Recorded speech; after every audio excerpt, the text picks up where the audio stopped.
Ketua kelompok menyebalkan. Begitu pertemuan itu bubar, laki-laki bernama Atlas itu pun mendatangi meja Naila.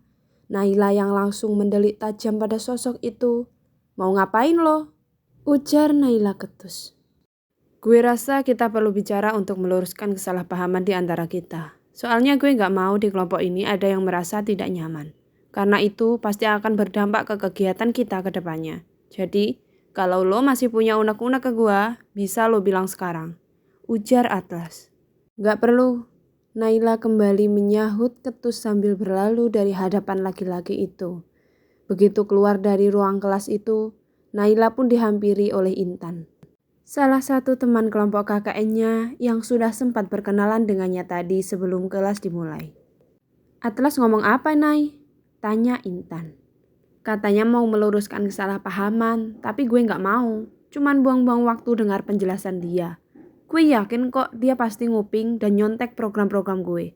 Kalau enggak, mana mungkin bisa sama?" Sungut Naila yang merasa tidak terima dengan keputusan dosen pembimbingnya tadi. Lagian Prof Budi kelihatan banget pilih kasihnya ke cowok itu.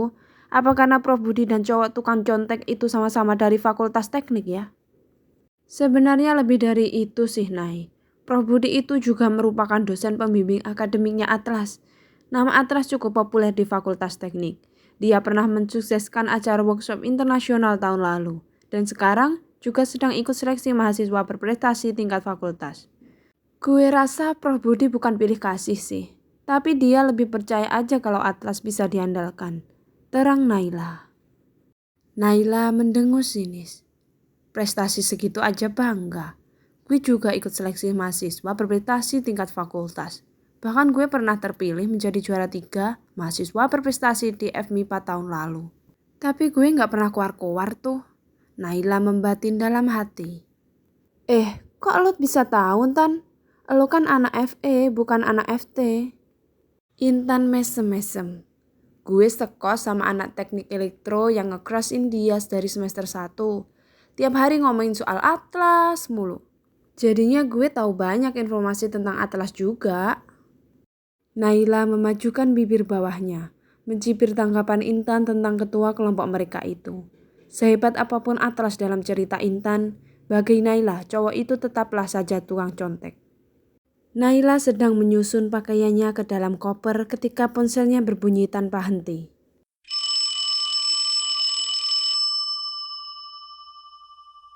Ternyata dari grup KKN. Naila membaca pesan itu dengan menggeser layar ponselnya. "Atlas, teman-teman diharapkan semuanya on time ya.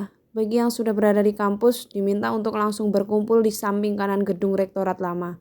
Karena 10 menit lagi kita akan berangkat."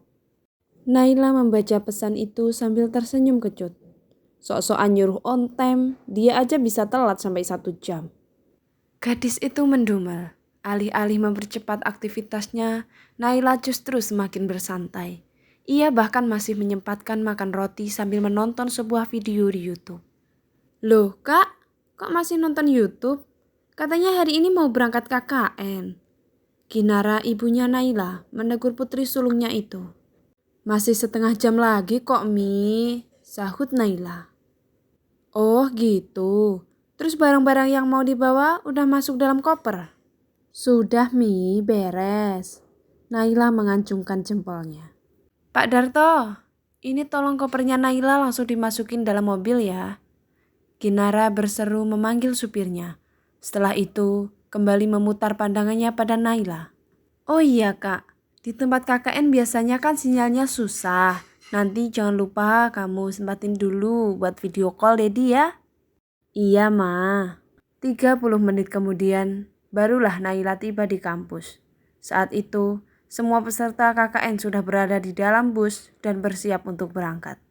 Atlas yang berdiri menunggu di sebelah bus langsung berlari menghampiri Naila begitu melihat gadis itu menyeret koper dengan santai, seolah sedang berjalan di atas panggung catwalk. "Lo dari mana aja sih? Semua orang udah nungguin dari tadi. Lo gak baca grup ya?" Atlas terdengar kesal. Bagaimana tidak? Sedari tadi ia juga jadi sasaran omelan dari dosen-dosen dan mahasiswa lainnya karena anggota kelompoknya yang belum lengkap. "Ketiduran." Naila memberikan alasan asal tanpa terlihat menyesal sama sekali. Atlas sampai kehabisan kata karena saking kesalnya. "Cepetan masuk bus," perintahnya kemudian. "Sabar napas sih?" gerutu Naila sambil memberikan kopernya pada supir bus untuk selanjutnya dimasukkan ke dalam bagasi. Setelah itu, Naila pun melangkah memasuki bus. Ia melihat bus itu sudah terisi penuh. Bus yang berkapasitas 40 orang itu memang tidak hanya ditempati oleh kelompok KKN-nya saja, tetapi juga ke kelompok lain yang lokasi KKN-nya searah dengan mereka. Naila mengedarkan pandangannya hingga ia pun menemukan sebuah kursi kosong yang berada tepat di sebelah Atlas. "Kenapa masih berdiri sih? Cepetan duduk. Ini busnya udah mau jalan, atau lu mau jadi kenek?" Atlas berujar ketus. Sepertinya ia sudah tidak bisa lagi bicara baik-baik dengan Naila. "Gak ada kursi lain ya? Gue mau yang dekat jendela," balas Naila. "Udah telat, masih aja banyak cincong." Atlas melipat tangannya di depan dada. Ia bersiap tidur saja daripada memperdulikan gadis itu.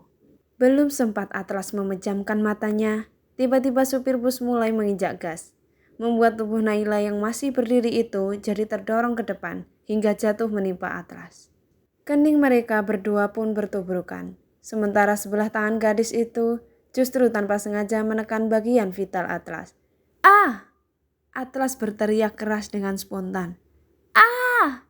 Naila juga turut berteriak ketika menyadari bahwa tangannya menyentuh pusat kelaki-lakian Atlas. Hal itu sontak membuat perhatian seisi bus tertuju pada mereka. Naila bergegas mengangkat tangannya, sementara Atlas masih tampak meringis menahan rasa sakit. "Mampus, penyok sih Gatot gue, cewek sialan." Atlas mengumpat dalam hati. "Kenapa bro?" Billy yang duduk diagonal dengan mereka langsung bertanya. Atlas menelan ludah. Ia tidak mungkin menceritakan nasib malang yang menimpa pusakanya itu. "Kepala gue kejedot sama nih cewek," jawab Atlas. "Makanya jangan pada berdiri, apalagi kalau bus udah jalan begini." Yuda turut menimpali. "Duduk woi, daripada entar makan korban lagi." Mau tidak mau, Naila terpaksa duduk di sebelah Atlas, tapi mereka tampak memunggungi satu sama lain. Atlas jelas tidak mau menoleh pada Naila. "Kalau terjadi sesuatu sama si Gatot, awas aja loh, cewek resek," batinnya. Kehadiran cewek itu membuat hari-hari Atlas yang tadinya begitu sempurna menjadi penuh dengan kesialan. Lebih sialnya lagi, Atlas harus terjebak bersama gadis itu selama 30 hari ke depan.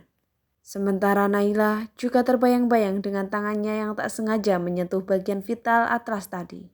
Naila bergidik jijik. "Sepertinya nanti gue harus cuci tangan 7 kali. Kalau perlu pakai tanah sekalian," bisik dalam hati.